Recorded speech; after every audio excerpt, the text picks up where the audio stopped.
Hola, mi nombre es Nicolás, soy docente del Departamento de Bioquímica y en esta oportunidad vamos a hablar sobre el transporte de gases en sangre. Vamos a dividir a esta instancia en dos partes. En esta primera parte vamos a hablar sobre conceptos generales de la solubilidad de los gases y luego nos vamos a enfocar rápidamente en el transporte de oxígeno y en el estudio de una proteína que se encuentra ligada directamente al transporte de oxígeno, que es la hemoglobina. Vamos a dejar para una segunda instancia al transporte de dióxido de carbono y cómo éste a su vez se encuentra involucrado en la regulación respiratoria del equilibrio ácido-base. Como ustedes habrán visto en fisiología, para que exista un adecuado intercambio de gases, es necesario que dos grandes aparatos o sistemas actúen de forma adecuada. En primer lugar, vamos a requerir de un aparato respiratorio, que es quien va a brindar una superficie de intercambio gaseoso en la interfaz alveolo capilar. Y por otro lado, vamos a necesitar un sistema cardiovascular que permite una correcta distribución de los gases en sangre. Es quien va a permitir que el oxígeno alcance a todos los tejidos del organismo y a su vez que el dióxido de carbono producido por estos tejidos pueda llegar correctamente al aparato respiratorio en donde va a ser eliminado. Como habíamos dicho, en esta primera instancia nos vamos a focalizar sobre todo en el transporte de oxígeno y me parecía pertinente repasar un poco cuál es el rol del oxígeno a nivel del metabolismo, cuál es la importancia por la cual es necesario un adecuado transporte de oxígeno y una eficiente entrega de oxígeno a todas las células. Como ustedes recordarán, para que las células puedan cumplir con todas sus funciones fisiológicas, es necesario que obtengan energía, es decir, que puedan sintetizar ATP. La síntesis de ATP de una célula está a cargo de una serie de reacciones químicas que se conocen en su conjunto como catabolismo. Bien, en este caso, compuestos de alta energía como las proteínas, los glúcidos y los ácidos grasos se degradan y esa degradación ocurre completamente a dióxido de carbono en la mitocondria. Y los electrones que van siendo tomados de esas reacciones de oxidación de estos compuestos son primero entregados a transportadores transitorios como el AH y el FAH2, y estos a su vez los entregan a los complejos mitocondriales de la cadena de transporte de electrones. El gradiente de protones que genera este transporte electrónico genera un potencial electroquímico de protones que es utilizado por el complejo 5, ¿sí? O la ATP sintasa para la síntesis de ATP. El rol del oxígeno en todo este catabolismo es de servir como aceptor final de los electrones en la cadena de transporte de electrones del complejo 4. Por lo tanto, el oxígeno es quien permite que la cadena de transporte de electrones y la fosforilación oxidativa pueda ocurrir de forma completa y por lo tanto permite la mayor parte de la síntesis de ATP en una célula. Estas son las razones por las cuales es necesario un eficiente transporte de oxígeno y una correcta entrega a todos los tejidos. Bien, vamos a comenzar con algunos conceptos básicos sobre la solubilidad de los gases, porque uno de los principales problemas que se va a enfrentar el transporte de gases en sangre es que en principio los gases se encuentran en una fase gaseosa y tienen que atravesar o ingresar a una fase líquida. Los gases pueden entrar en un equilibrio entre una fase gaseosa y una fase líquida. Bien, los gases tienen la capacidad de solubilizarse en agua o en otros líquidos, como puede ser, por ejemplo, el plasma en el organismo. ¿De qué depende el número de partículas de gas que se encuentren disueltas en la fase líquida? Básicamente depende de la presión de este gas en la fase gaseosa. Como se observa en este esquema, tenemos en una imagen A en donde tenemos una fase gaseosa y esta fase gaseosa se encuentra en equilibrio con una fase líquida. Para aumentar el número de partículas de gas en fase líquida, lo que debemos hacer es aumentar la presión de la fase gaseosa. Es decir, que existe una relación entre la presión de un gas y su concentración en la fase disuelta o en la fase acuosa.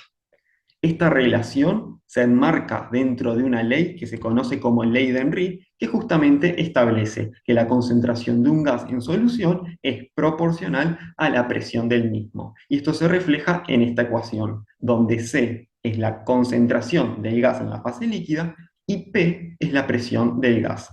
A su vez, esto es proporcional a la constante intrínseca de solubilidad del gas, que es un valor que es dependiente de cada molécula en particular. Con estos datos, uno puede calcular cuál es la concentración de oxígeno disuelto en plasma si sabemos que a nivel alveolar la presión parcial de oxígeno es de aproximadamente 100 milímetros de mercurio, ¿no? Lo que equivalen a 0,132 atmósferas, y si tenemos en cuenta de que la constante de solubilidad para el oxígeno es de 0,0013 mol sobre litros por atmósfera.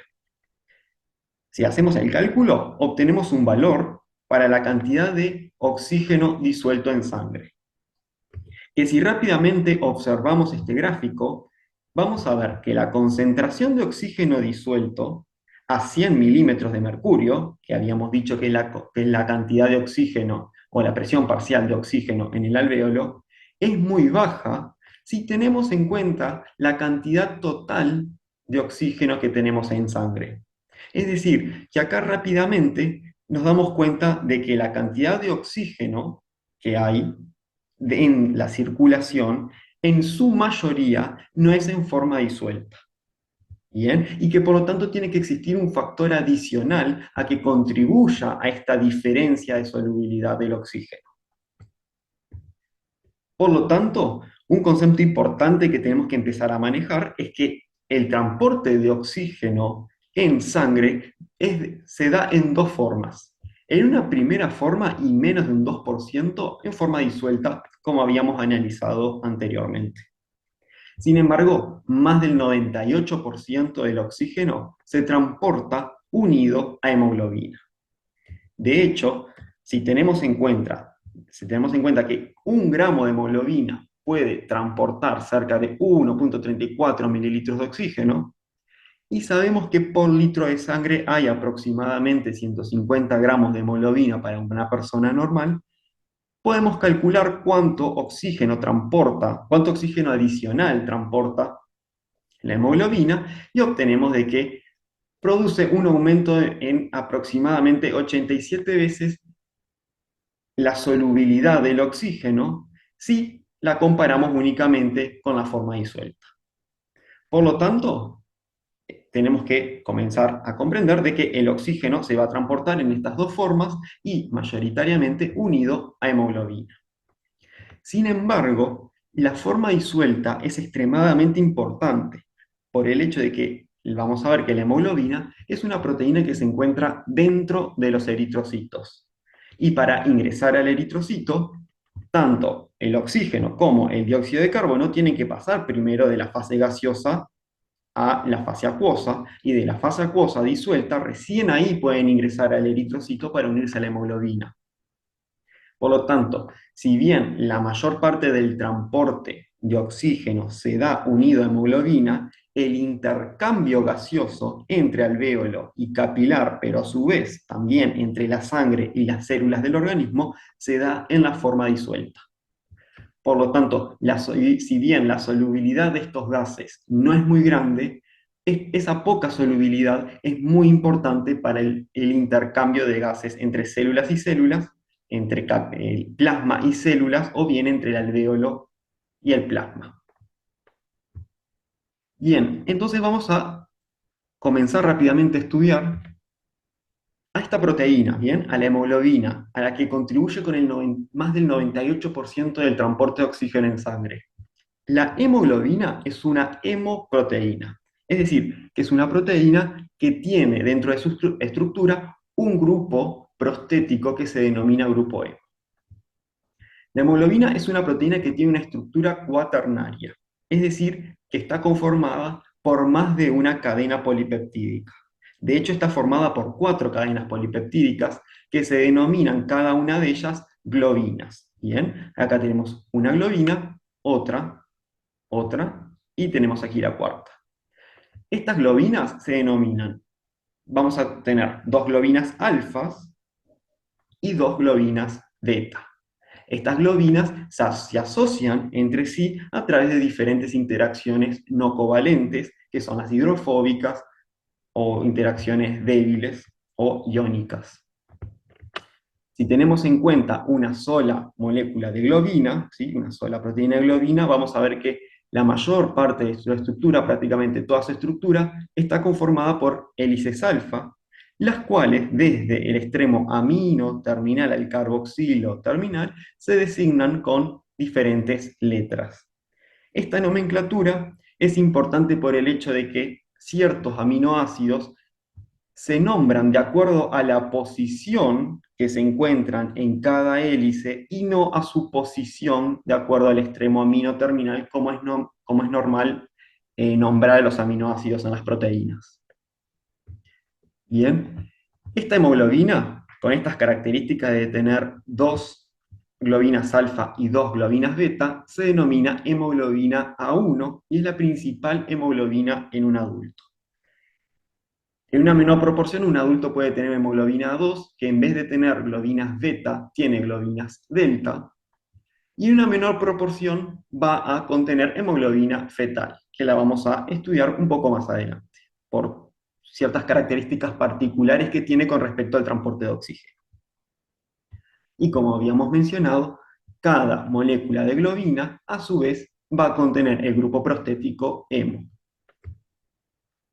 Acá vemos en mayor detalle la estructura tridimensional de la hemoglobina. Acá podemos identificar claramente las globinas alfa y las globinas beta en color azul. Acá podemos ver que para las globinas alfa se observa claramente el grupo hemo y a su vez podemos ver una cavidad central que dibujan todas estas globinas cuando interaccionan entre sí. En esta otra estructura podemos ver claramente de que desde el punto de vista de la estructura secundaria son claramente conformadas por hélices alfa. Veamos en mayor detalle la estructura del grupo hemo. El grupo hemo está conformado por dos partes. Una parte orgánica, que se denomina protoporfirina 9, y una parte metálica, que va a ser el átomo de hierro. La protoporfirina 9 es una estructura que desde el punto de vista geométrico es plana y está conformado por un tetrapirrol, es decir, cuatro anillos pirrólicos. Cada pirrol es esta estructura que vemos acá, conformada por un ciclo de cuatro átomos de carbono y un átomo de nitrógeno. Los cuatro pirroles de la protoporfirina 9 se unen entre sí mediante cuatro puentes metenilo. La protoporfirina 9 tiene la capacidad de unir hierro mediante la acción de una enzima que se denomina ferroquelatasa. El hierro se va a localizar en el centro del plano del anillo, ¿sí? Como se observa en esta estructura de acá, en donde el tetrapirrol está representado en este rectángulo y el hierro se localiza en la región central. El hierro es un átomo que tiene la capacidad de formar hasta 6 enlaces de coordinación. De estos 6 enlaces de coordinación, 4, como se observan aquí y aquí, están ocupados con cada uno de los nitrógenos de los pirroles del anillo. Los otros dos enlaces de coordinación se localizan de forma perpendicular al plano, uno por encima del plano del anillo de la protoporfirina y otro por debajo. En la hemoglobina, el quinto enlace de coordinación se establece también con un átomo de nitrógeno, pero en este caso es un átomo de nitrógeno de un residuo de histidina que se localiza en la posición 8 de la hélice alfa F. Esta histidina se denomina histidina proximal y vamos a ver más adelante que tiene un rol sumamente importante en la estructura y en la función de la hemoglobina. El sexto enlace de coordinación, que se localiza por encima del plano del anillo, puede ser ocupado por diferentes ligandos, ¿sí? Como vemos en esta figura, uno de esos ligandos puede ser el oxígeno, pero también puede ser ocupado por otros gases como son el monóxido de carbono o el óxido nítrico. A su vez, rodeando a la protoporfirina y ya al grupo hemo, ¿sí? Que el hemo vendría a ser la protoporfirina 9 con el hierro incorporado, van a rodear una serie de aminoácidos como son la valina E11, la histidina E7 y la fenilalanina CD1, que van a generar un entorno hidrofóbico para la correcta difusión de los gases hacia el bolsillo en donde se localiza el grupo hemo. La histidina distal E7 la vamos a nombrar también más adelante porque cumple un rol sumamente importante en la fisiología de la molécula de hemoglobina. En esta otra imagen también vemos lo mismo, vemos el plano del anillo, vemos el grupo hemo, el átomo de hierro como se localiza en el plano no queda visualmente tan claro. Vemos que el sexto enlace de coordinación está ocupado con oxígeno, por debajo tenemos la histidina proximal, por encima tenemos la histidina distal. Vemos acá a su vez las hélices alfa a las que contribuyen cada una de las histidinas. Vamos a comenzar a estudiar los mecanismos mediante el cual la hemoglobina se une al oxígeno. La hemoglobina tiene que cumplir con varias exigencias para un correcto transporte de oxígeno. En primer lugar, tiene que unirse a oxígeno casi en un 100%, es decir, prácticamente saturarse a presiones parciales de oxígeno que rondan los 100 milímetros de mercurio, es decir, las presiones parciales de oxígeno alveolares. A su vez, tiene que tener la capacidad de ceder este oxígeno que unió casi en su mayoría a presiones parciales de oxígeno tisulares, que andan entre 30 a 40 milímetros de mercurio. Es decir, que la unión a oxígeno tiene que ser casi completamente a nivel alveolar, tiene que ceder la mayor parte de ese oxígeno a nivel tisular y por lo tanto la unión debe ser de carácter reversible. Podríamos añadir una cuarta exigencia. El hierro del grupo hemo, para poder unir oxígeno, tiene que estar siempre en estado de oxidación +2, que es el estado de oxidación ferroso. Es el único estado de oxidación del hierro que tiene la capacidad de unir oxígeno, y lo tiene que conservar de esta forma la hemoglobina para poder cumplir su función de transporte. La hemoglobina puede estar con el hierro en otro estado de oxidación, que es el estado férrico o +3. En ese estado de oxidación, la hemoglobina se denomina metahemoglobina y es una hemoglobina que no tiene la capacidad de unir oxígeno. Por lo tanto, este es otro concepto importante. Solamente la hemoglobina con un grupo hemo con estado de oxidación +2 o ferroso es la que puede unir oxígeno. Acá vemos la reacción de la hemoglobina con el oxígeno. La hemoglobina en un estado de oxidación ferroso, sin unir oxígeno, se denomina desoxihemoglobina. Y tiene la capacidad de reaccionar con el oxígeno para formar oxihemoglobina. Las diferencias, por lo tanto, entre la desoxihemoglobina y la oxihemoglobina es simplemente que una está unida al oxígeno y la otra no. Tienen siempre el mismo estado de oxidación. Esto hace que la sangre venosa y la sangre arterial, por su contenido relativo de desoxihemoglobina y oxihemoglobina, tengan visualmente diferentes características. La sangre venosa, al tener un mayor contenido de desoxihemoglobina, suele tener una coloración mucho más oscura, mientras que la sangre arterial, al tener oxihemoglobina en su mayor proporción, presenta un color rojo mucho más intenso. Vamos a continuar entonces estudiando la unión del oxígeno y la hemoglobina, pero para comprender en profundidad este mecanismo, que es un tanto complejo, vamos a traer un ejemplo mucho más simple. Bien, vamos a suponer una molécula que tiene 4 sitios de unión a un ligando cualquiera, una molécula cualquiera. Bien, y estos 4 sitios tienen una característica, o mejor dicho, 2 características, que es la de ser independientes y equivalentes. Independientes significa que cuando un sitio activo se une a su ligando, no influye en la forma en la que el otro sitio se une a su otro ligando. Bien, esa es la independencia entre sitios. Y a su vez son equivalentes. ¿Esto qué significa? La unión de un ligando a un sitio activo es lo mismo que la unión de ese mismo ligando a otro sitio activo.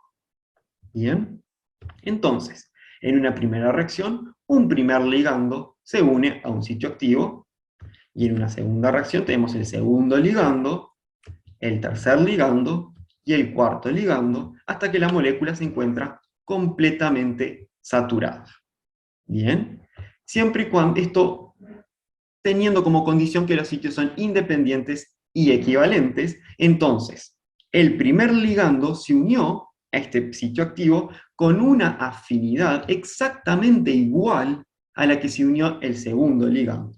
Y el tercer ligando se unió siempre también con la misma afinidad que el primero y el segundo, y el cuarto ligando se une con la misma afinidad que el tercero, el segundo y el primero. Podemos describir en un gráfico cómo se van uniendo los diferentes ligandos a medida que yo aumento la concentración de este. Podemos definir una función sumamente importante y que la vamos a ver a lo largo de esta presentación, que es la saturación de una molécula. La saturación de la molécula se define como el número de sitios unidos al ligando dividido el número de sitios totales de unión al ligando. En este caso, para este ejemplo, el número de sitios totales es igual a 4. Entonces uno puede graficar la saturación de una molécula a medida que yo aumento la concentración del ligando.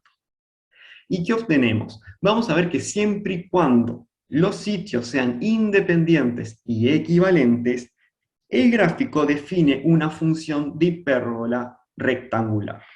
Observen que a medida que yo aumento la concentración del ligando, la saturación de la molécula va aumentando, hasta que llega un punto en el cual, pese a que yo aumente la concentración del ligando, la saturación ya no aumenta más debido a que la molécula se encuentra completamente saturada y no tiene más sitios de unión al ligando.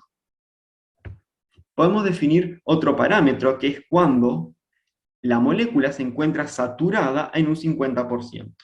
La concentración a la cual la molécula se encuentra saturada a un 50%, es decir, que la mitad de sus sitios se encuentran ocupados y la otra mitad se encuentran vacíos, podemos definir un parámetro que se denomina K05. Bien, entonces el K05 no es más ni menos que una concentración de ligando a la cual una molécula se encuentra con la mitad de sus sitios ocupados. Bien, entonces esto es una característica sumamente importante. Esta hipérbola rectangular, en un gráfico de saturación en función de la concentración de ligando, lo vamos a ver siempre y cuando una molécula o tenga un solo sitio de unión al ligando, o bien tenga varios sitios de unión al ligando, pero los sitios sean independientes y equivalentes. Una molécula que tiene un comportamiento muy similar a este es la mioglobina. La mioglobina es una proteína que se encuentra en altas concentraciones en el músculo y desde el punto de vista estructural es muy similar a una sola globina que tiene, por supuesto, un solo grupo hemo. Por lo tanto, la mioglobina tiene un rol de también unión a oxígeno, pero su rol no es de transporte, sino que es más bien de almacenamiento, y fundamentalmente a nivel muscular. Sin embargo, al poder unir oxígeno, podemos obtener un gráfico de saturación en función de la concentración de oxígeno, y vamos a ver que va a describir una hipérbola rectangular. Esto, por supuesto, que se debe a, como hemos dicho, a que la mioglobina presenta un solo sitio y unión al ligando. A medida que los fisiólogos comenzaron a estudiar a la hemoglobina, se encontraron con varias características particulares. Uno de los primeros fue Christian Bohr. Christian Bohr en su momento sabía que la hemoglobina era una proteína y que presentaba hierro. No tenía mucha información más. Sin embargo, cuando comenzó a describir gráficos de saturación en función de la concentración de oxígeno, observó que la hemoglobina no tenía un comportamiento hiperbólico, sino que tenía un comportamiento atípico y que la saturación de la hemoglobina describe un gráfico en forma sigmoidea. Pero no sabía de por qué la hemoglobina se comportaba de esta forma. El que dio un pequeño paso más fue Hill, que describió desde el punto de vista matemático de por qué la hemoglobina describía una función sigmoidea. Pero tampoco conocían los detalles moleculares de por qué la hemoglobina tenía este otro comportamiento diferente al que se esperaba para las típicas proteínas de unión al ligando. Vamos a comenzar a de a poco entender este mecanismo molecular. Para eso tenemos que hacernos la siguiente pregunta. Nosotros observábamos que una molécula va a tener un gráfico de saturación en función de la concentración del ligando de forma hiperbólica, siempre y cuando tenía un solo sitio de unión al ligando o bien los sitios eran independientes y equivalentes. Entonces, ¿qué sucede cuando los sitios de unión al ligando no son independientes ni tampoco equivalentes? Observen que acá tenemos una molécula genérica que tiene 4 sitios de unión al ligando.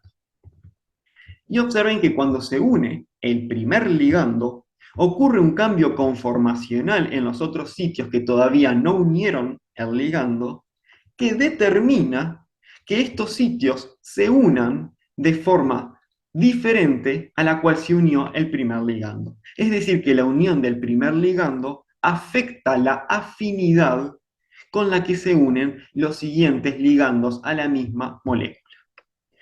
Entonces, el segundo ligando se une a la molécula con una afinidad mayor a la que se unió el primero. Y el tercer ligando se une con una afinidad aún mayor a la que se unió el segundo y el primero, hasta que el cuarto ligando satura la molécula por completo, pero el cuarto ligando se une con una afinidad mucho mayor que el tercero, que el segundo y que el primero.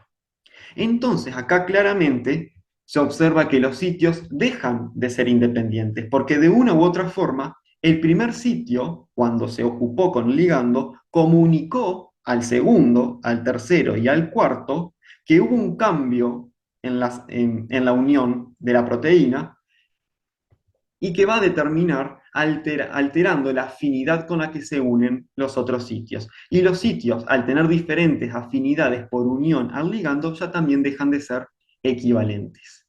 Cuando ocurre este fenómeno, vamos a observar en un gráfico de saturación en función de la concentración del ligando que no se describe una hipérbola rectangular, sino que se describe una sigmoide. Y cuando nosotros observamos una sigmoide en este tipo de gráficos, podemos decir que estamos frente a un mecanismo de cooperatividad. Por lo tanto, acá nace para nosotros el concepto de cooperatividad. La cooperatividad no es más ni menos que una desviación del comportamiento hiperbólico cuando se estudia la interacción entre una proteína y su ligando. Y atrás de este fenómeno nos está describiendo que la unión del primer ligando afecta la afinidad con la que se unen los siguientes ligandos a otros sitios activos. Bien, también, pese a un comportamiento que no es hiperbólico sino sigmoideo, nosotros podemos describir un K05 que sigue teniendo la misma definición. ¿Sí? Sea hipérbola rectangular, sea sigmoide, el K05 sigue siendo la concentración de ligando a la cual se satura el 50% de la molécula. Por lo tanto, el concepto de cooperatividad nosotros lo vamos a poder visualizar siempre y cuando vaya más de un sitio de unión al ligando y que además los sitios no sean ni equivalentes ni independientes. Bien, es decir, que un sitio cuando se satura afecta la unión del siguiente. Ahora que comprendemos bien en qué consiste el fenómeno de cooperatividad, vamos a verlo sí desde la óptica de la hemoglobina. Observemos en esta imagen que en principio tenemos una hemoglobina que sus 4 globinas no están unidas al oxígeno. Cuando se une la primera molécula de oxígeno a la primera globina, observen que lo que ocurre es un cambio en la estructura tridimensional de esta globina. Sin embargo, este cambio conformacional que ocurrió en la globina que unió oxígeno fue transmitido hacia las demás globinas que aún no unieron oxígeno. Y este cambio conformacional que fue transmitido determina que la segunda molécula de oxígeno se una con mayor afinidad. Es decir, que el cambio conformacional le cambió la afinidad de unión al oxígeno. Fíjense en que cuando se une el segundo oxígeno hay un nuevo cambio conformacional que determina que la tercera molécula de oxígeno se una con una afinidad mucho mayor todavía. Y por último, el último cambio conformacional determina que la cuarta molécula de oxígeno se una con mayor afinidad aún. Es decir, que a medida que se va uniendo el oxígeno, la afinidad de unión de este es cada vez mayor. Por lo tanto, yo voy a pasar a tener de una hemoglobina con una afinidad muy baja por el oxígeno a gradualmente pasar por estados conformacionales de hemoglobinas que tienen mayor afinidad por el oxígeno. De esta forma tenemos inicialmente un estado de conformación de afinidad muy baja que se denomina estado T o estado tenso, a finalmente un estado de conformación de alta afinidad por el oxígeno que se denomina estado conformacional R o relajado. Nosotros podemos describir un gráfico de saturación de la hemoglobina en función de la concentración de oxígeno y claramente, como estamos describiendo un fenómeno de cooperatividad, vamos a obtener ahora sí una sigmoide, ¿bien? Con un K05. Sin embargo, esto no es lo que se suele ver en los libros de texto. Usualmente no suele utilizarse la concentración de oxígeno, sino que se suele utilizar un parámetro que ya hemos visto que se correlaciona con la concentración de oxígeno, que es la presión parcial de oxígeno, que son, por supuesto, que son sinónimos. Entonces, lo más habitual es que se grafique con saturación en función de presión parcial de oxígeno. Y por supuesto que el K05 se mantiene, pero en vez de ser K05 se denomina P05. Es decir, la presión parcial de oxígeno a la cual la hemoglobina se encuentra 50% saturada.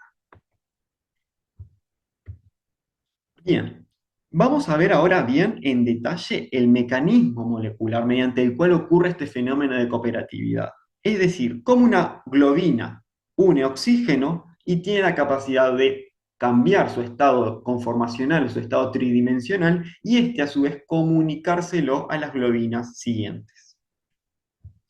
Observen que acá tenemos representando el plano del anillo de la porfirina, el átomo de hierro central, y acá tenemos la histidina F8.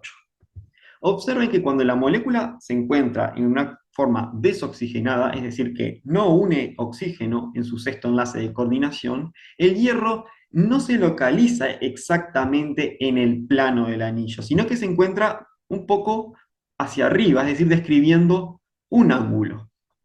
Esto se debe a que si el hierro se localizara justo en el plano del anillo, la histidina quedaría muy cerca de la porfirina y interactuarían generando un impedimento estérico, es decir, la histidina quedaría chocando casi con la porfirina y eso generaría cierta tensión que en esta conformación no es permitida.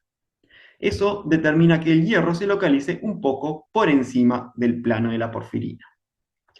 Sin embargo, cuando se une oxígeno en el sexto enlace de coordinación, el oxígeno tira, por así decirlo, al hierro, y el hierro pasa de estar un poco por encima del plano del anillo a localizarse justo sobre el plano del anillo.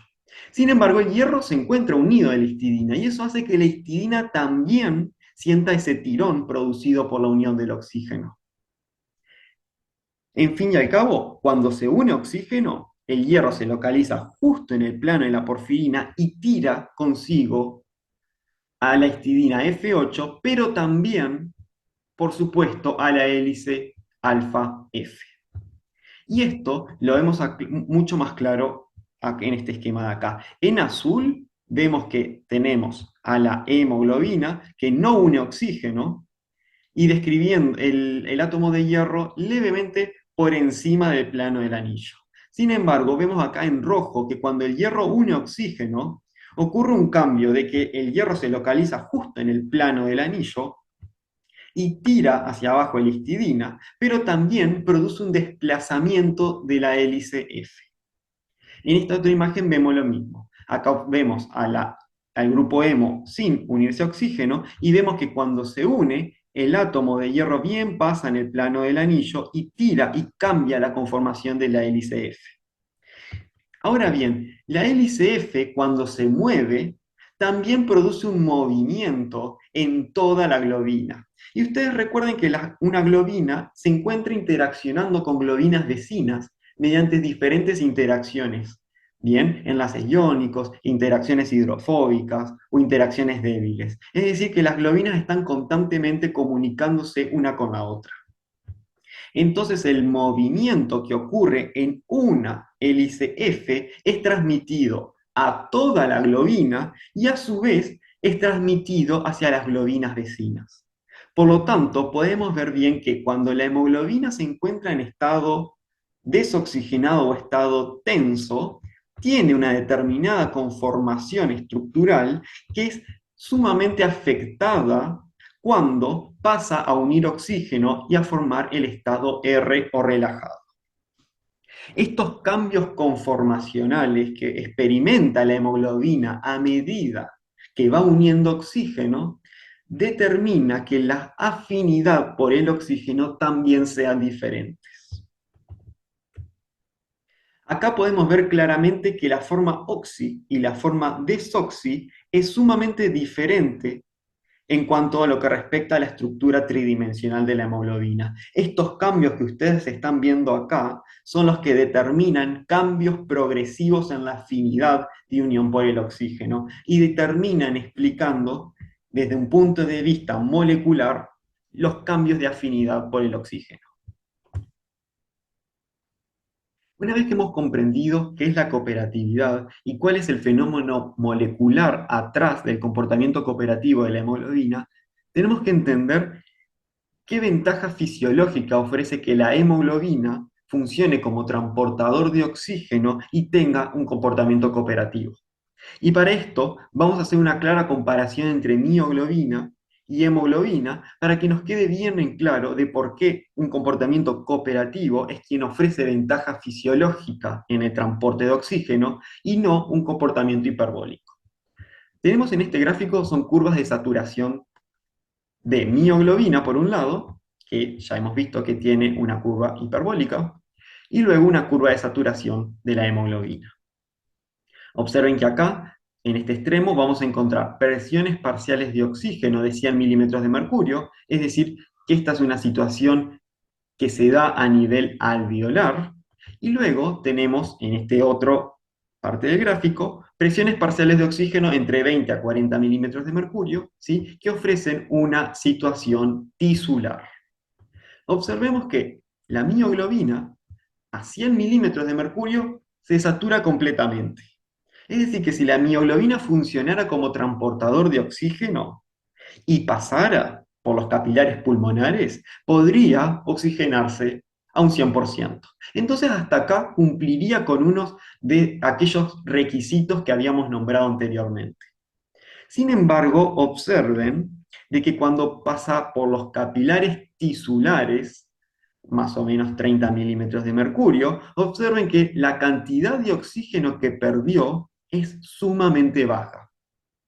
¿Esto qué significa? Que la mioglobina, a una presión parcial de oxígeno tisular, todavía continúa uniendo oxígeno. La mioglobina, al tener un comportamiento hiperbólico, une oxígeno con gran afinidad. Tanta es la afinidad que a presiones parciales de oxígeno tisulares aún sigue casi completamente saturada.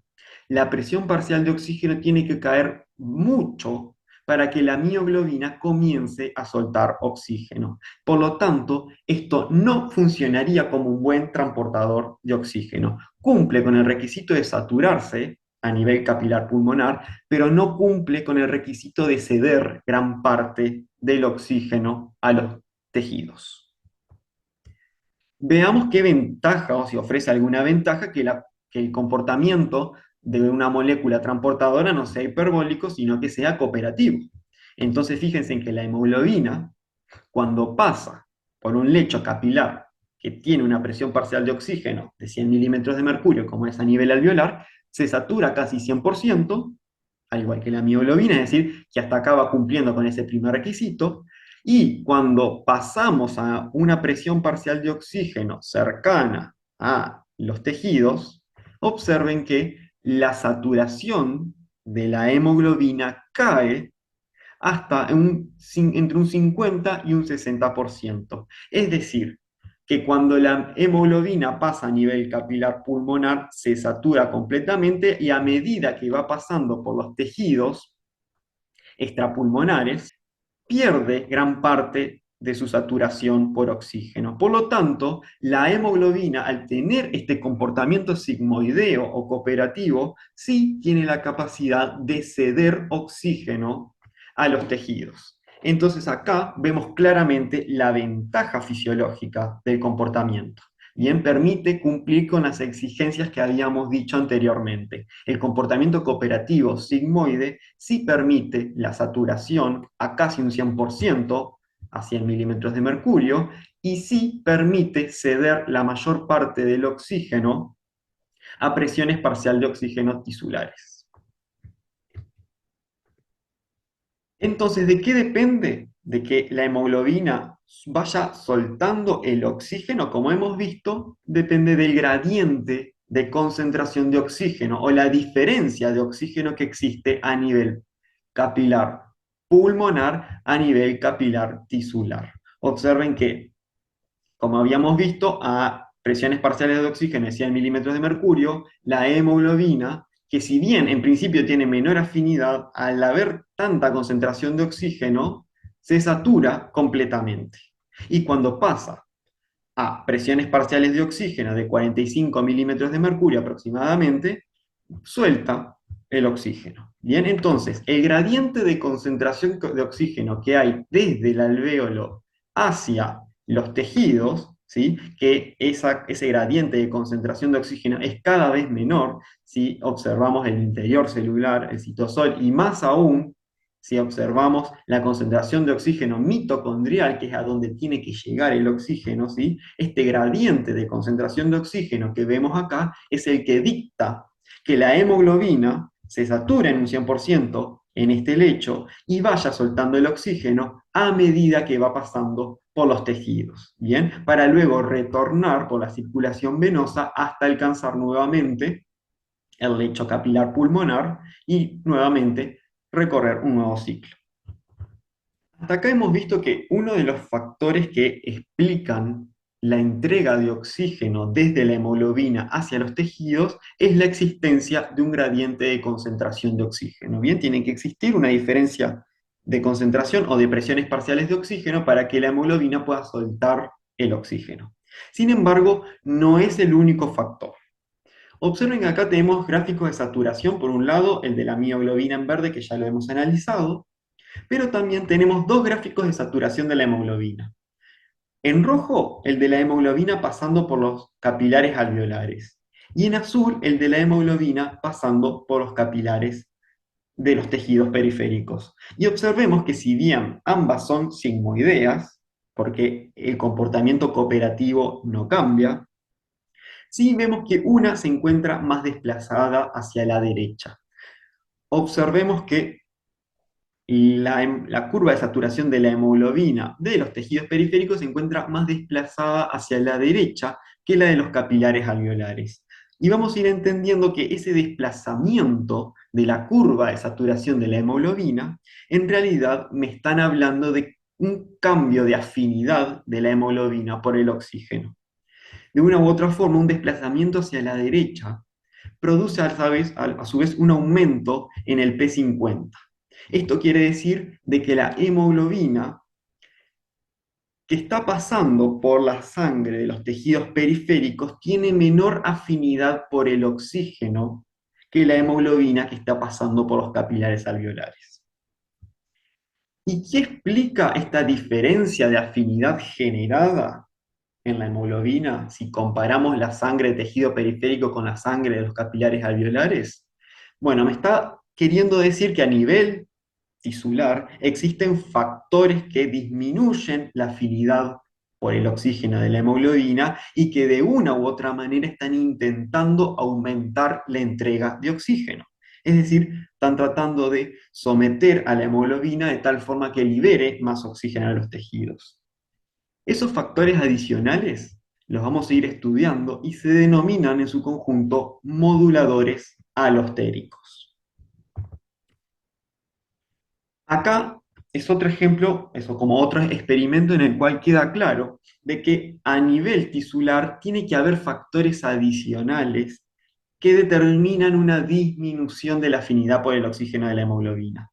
Observen que cuando la hemoglobina se encuentra dentro de los eritrocitos, tiene una curva de afinidad por el oxígeno, ¿sí? Tiene una curva de saturación particular que cuando se la retira del eritrocito, esto es lo que se denomina hemoglobina lavada, es decir, hemoglobina pura, sin el contexto del eritrocito, tiene una afinidad por el oxígeno, ¿sí? Una curva de saturación por el oxígeno desplazada más hacia la izquierda en este caso, que refleja una afinidad mucho mayor. Es decir, que a nivel de los eritrocitos también se observa un factor adicional que determina una disminución de la afinidad de la hemoglobina por el oxígeno. Esto también es explicado por los moduladores alostéricos que tenemos que ir comprendiendo. Antes de pasar a ver en detalle los diferentes moduladores alostéricos y cómo estos cambian la afinidad por el oxígeno de la hemoglobina, dejemos bien en claro qué es un modulador alostérico y qué tipo de moduladores alostéricos nosotros nos podemos encontrar. ¿Qué es un modulador alostérico? Es una molécula que desde el punto de vista estructural es diferente al sustrato o diferente al ligando primario. Y para el caso de la hemoglobina, estamos hablando de que un modulador alostérico tiene que ser alguien diferente al oxígeno.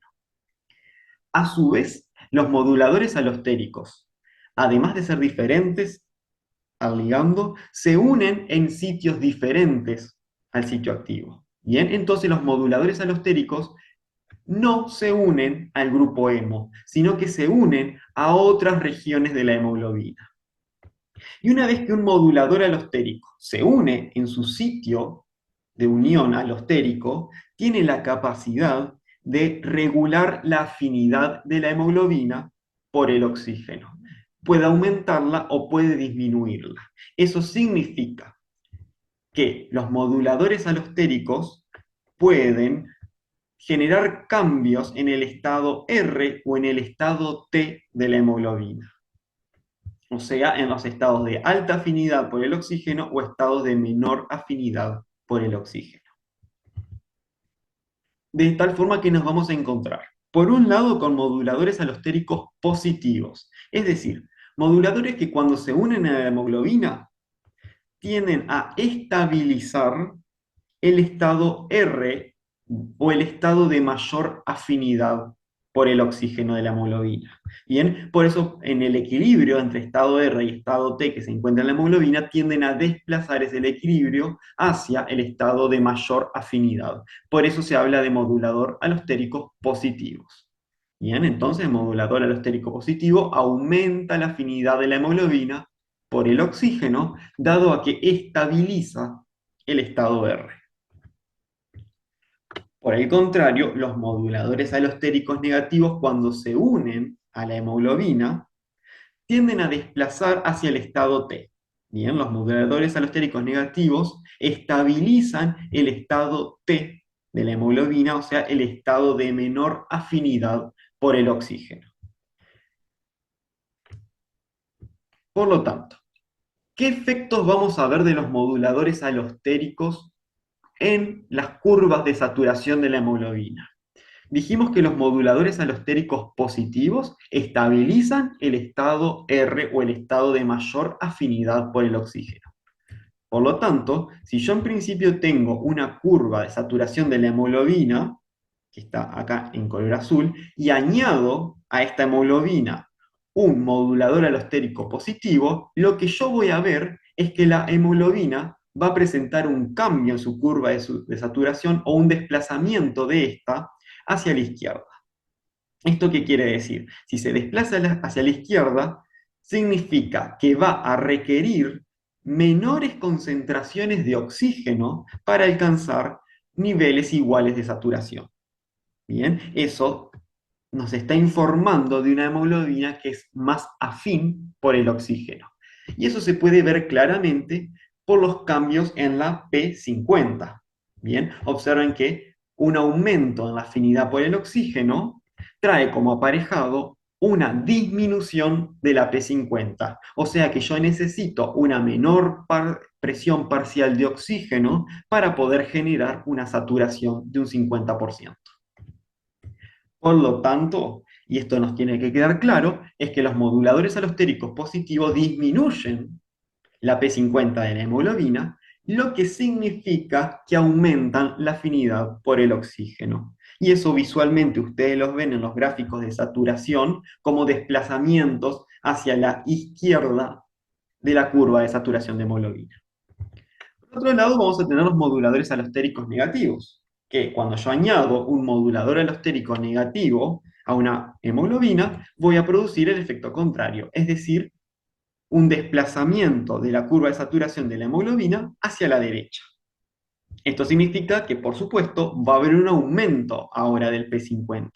Y un aumento del P50, a mí lo que me está diciendo es que necesito mayores presiones parciales de oxígeno para obtener un 50% de la saturación. Entonces, nuevamente, y de forma contraria, los moduladores alostéricos negativos aumentan la P50 de la hemoglobina, lo que significa que disminuyen la afinidad por el oxígeno. ¿Qué moduladores alostéricos vamos a encontrar? Observen bien ahora sí con este, perdón, observen ahora con este nuevo panorama de que lo que yo estoy viendo en las diferencias de curva de saturación de la hemoglobina, cuando comparo capilar alveolar con tejido periférico, estoy viendo un desplazamiento de la curva de saturación hacia la derecha, que habíamos dicho de que me está hablando de que la hemoglobina está disminuyendo su afinidad por el oxígeno. Por lo tanto, ahora estoy en condiciones de poder comprender de lo que estoy viendo acá es un efecto de moduladores alostéricos negativos que existen a nivel del eritrocito y a nivel de los tejidos periféricos. ¿Quiénes son esos moduladores alostéricos que tenemos que conocer nosotros? Son particularmente cuatro. Por un lado, el 2,3 bifosfoglicerato, los protones, bien, que es lo mismo que decir pH, el dióxido de carbono y la temperatura.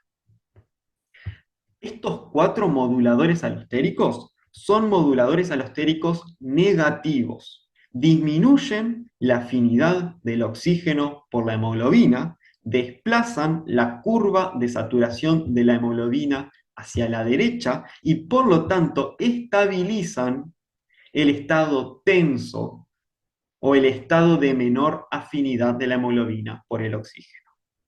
Justamente al estabilizar el estado T, o el estado de menor afinidad, hace que liberen más oxígeno y desplacen la curva hacia la derecha. Vamos a ir viendo uno por uno. El 2,3 bifosfoglicerato es un metabolito que se produce exclusivamente en el eritrocito.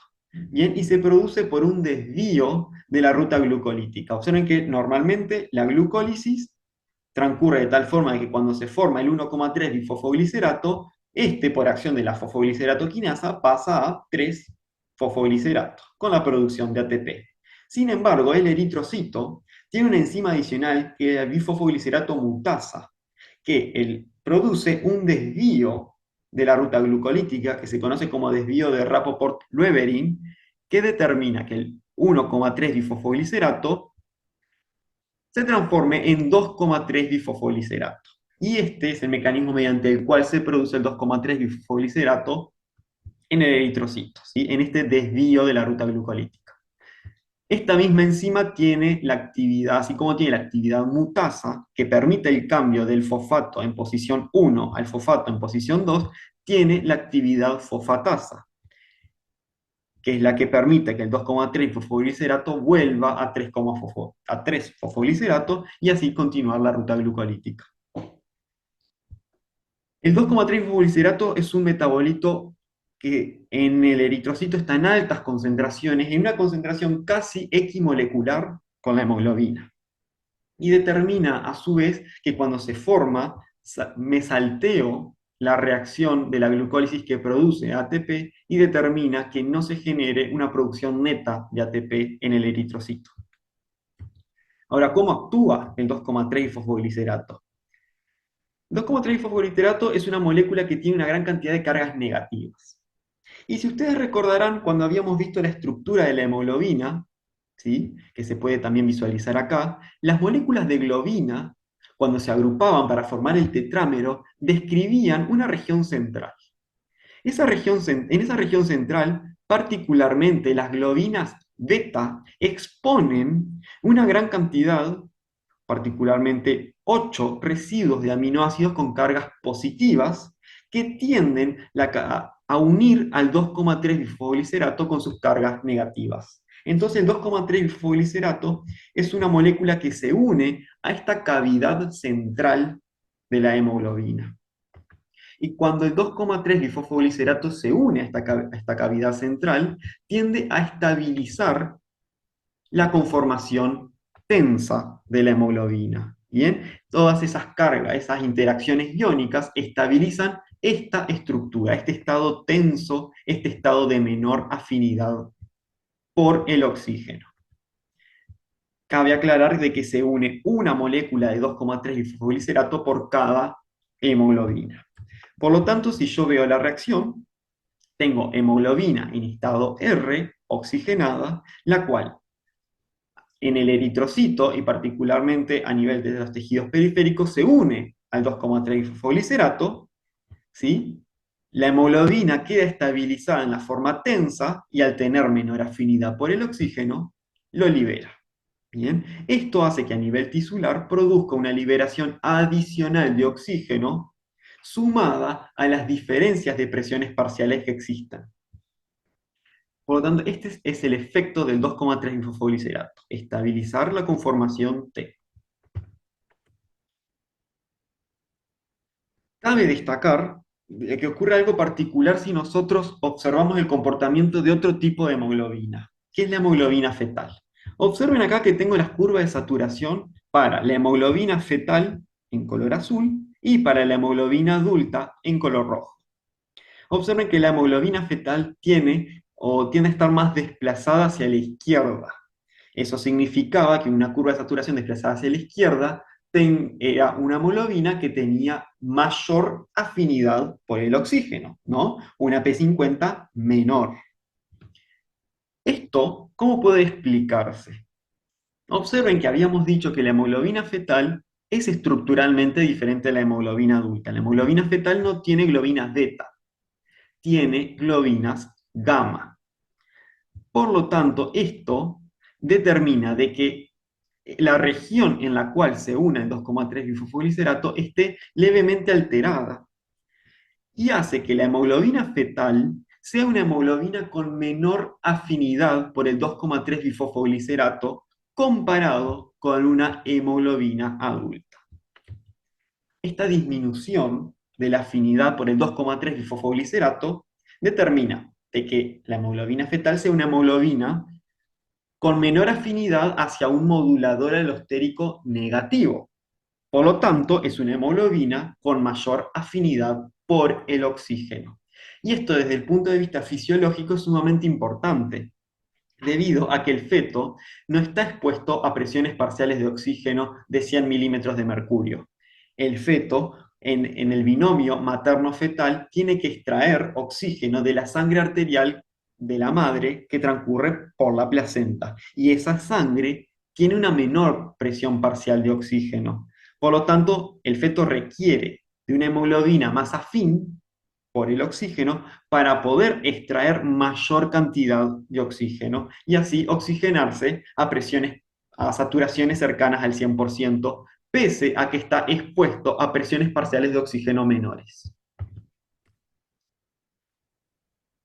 Como vemos acá, para hacer una ensuma, el efecto del 2,3-bifosfoglicerato, observen que es un desplazamiento de la curva de saturación de la hemoglobina hacia la derecha. Bien, observen cómo se observa en este gráfico de acá.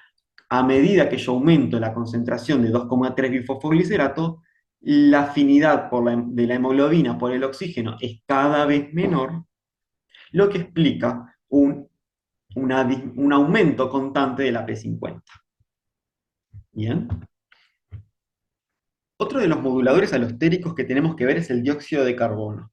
El dióxido de carbono, como recordarán, es un metabolito que se produce constantemente en los tejidos metabólicamente activos, producto del catabolismo como habíamos analizado en las primeras diapositivas. El dióxido de carbono que se genera en estos tejidos tiene que salir desde ellos hacia la circulación para poder ser eliminado finalmente a nivel del aparato respiratorio. El propio dióxido de carbono va a promover no solamente su eliminación, sino también la oxigenación de los tejidos. El dióxido de carbono tiene la capacidad de reaccionar con la hemoglobina, pero recuerden que no va a reaccionar con el grupo hemo, porque se trata de un modulador alostérico, sino que reacciona con los grupos aminoterminales de las cadenas de globina en una reacción que no se encuentra catalizada enzimáticamente para la generación de compuestos carbamino y un protón adicional.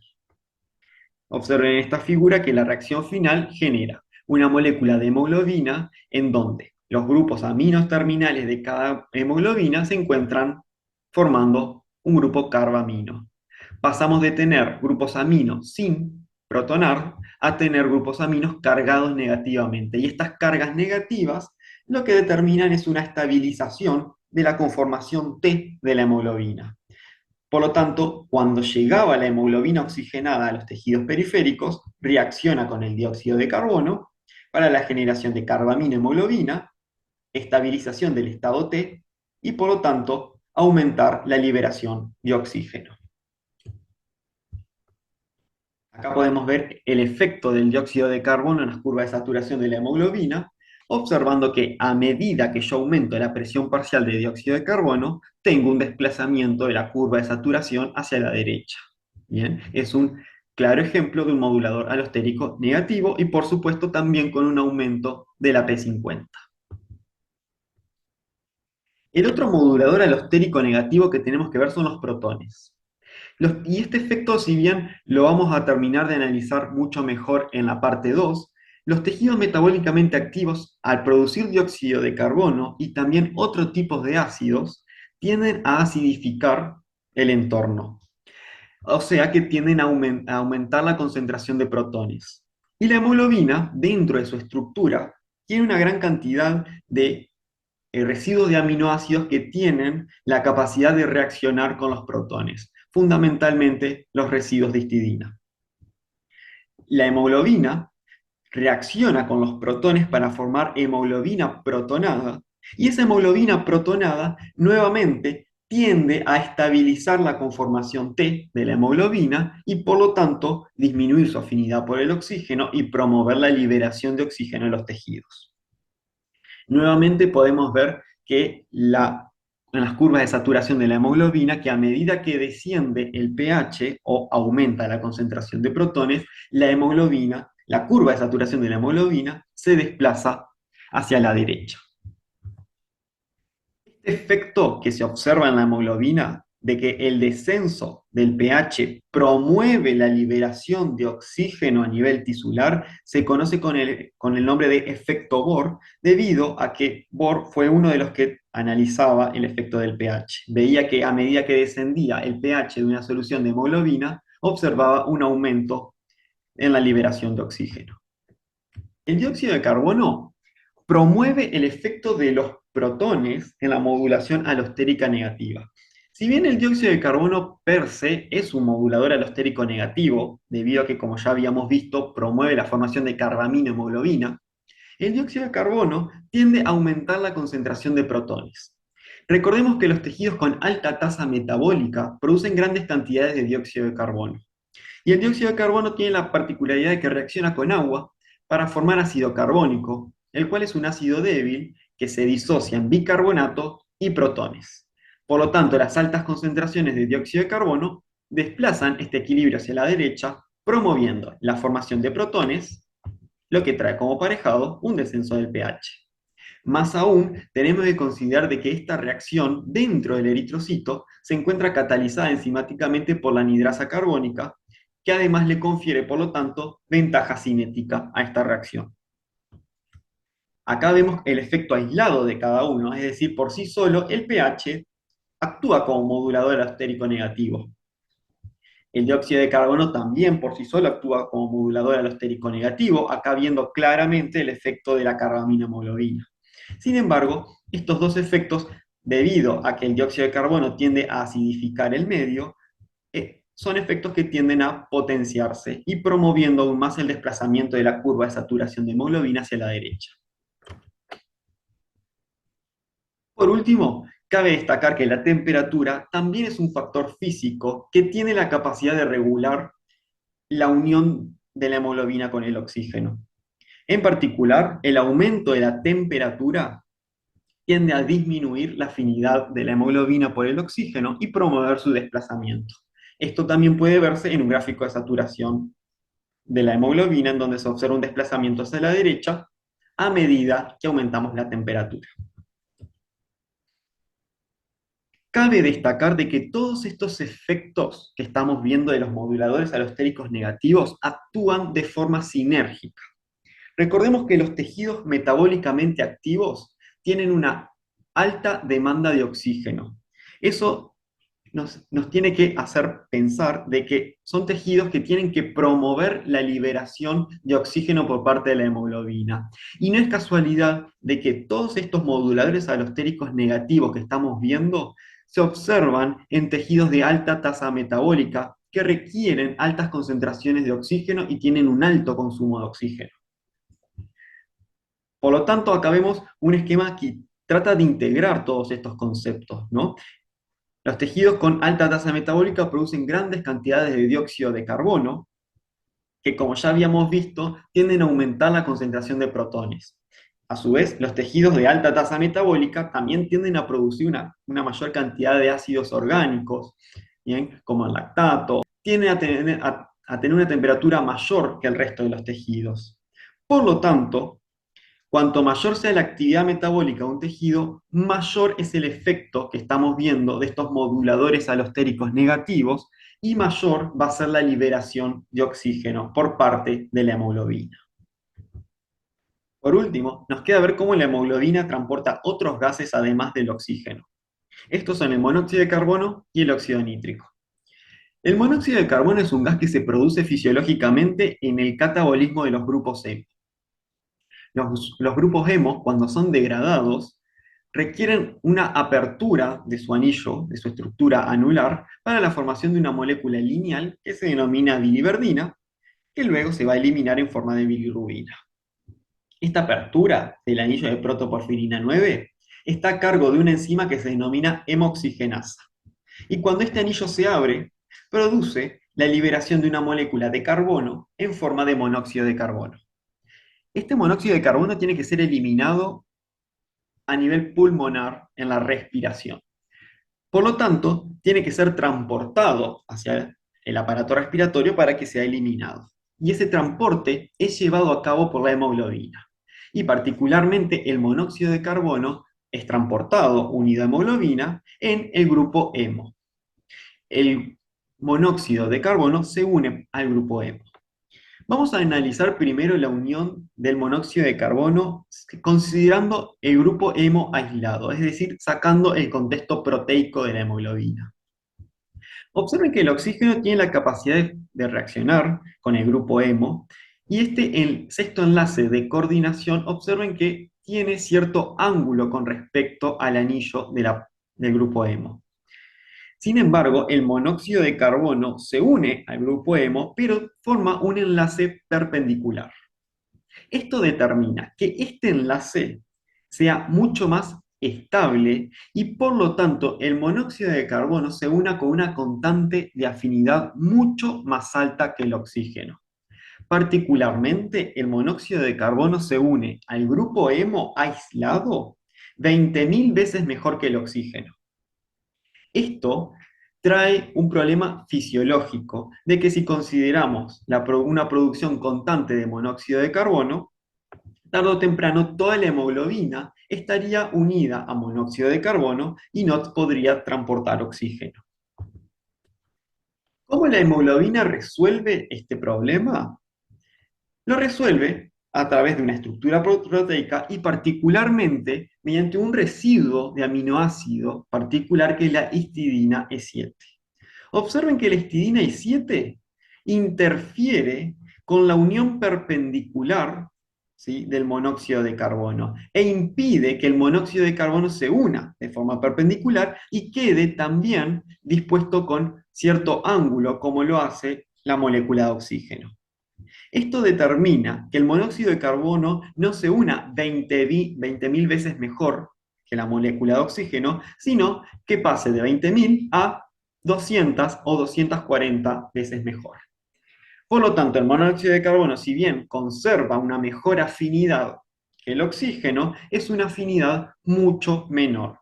Y debido a que fisiológicamente se produce en muy bajas concentraciones, determina que pueda ser eliminado de forma correcta en el organismo sin saturar a la hemoglobina completamente.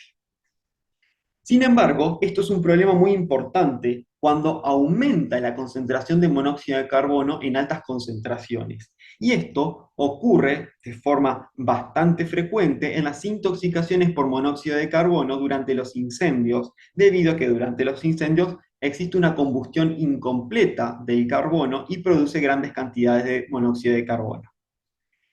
Esto trae como aparejado un cuadro que se conoce como intoxicación por monóxido de carbono, que dependiendo de qué tanto se sature la hemoglobina por monóxido de carbono, puede poner en riesgo la vida de las personas. El monóxido de carbono, por lo tanto, cuando se produce en exceso, resulta ser un gas tóxico.